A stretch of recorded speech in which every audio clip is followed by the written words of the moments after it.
Hello once again, this is video number 4 and I'm going to show you how to get rid of some items. Like for example, I don't think that Let's Party makes a lot of sense to have the impeachment podcast, does it? So let's get rid of this material here. How do I do that? Well, again, I'm going to go to Dashboard and then I'm going to go to All Posts. And here you can see that if I want to get rid of this, all I need to do is trash it. And if I have a draft, I can trash that.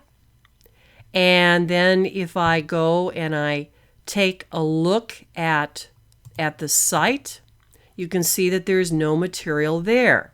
So that's a quick way to get rid of material. Also, if you wanted to go into the media library and get rid of things, then I just go to the dashboard, go to the media, and go into library. If I want to get rid of this picture, I just double click, go over here to delete permanently. Same process, delete permanently. Click, delete permanently.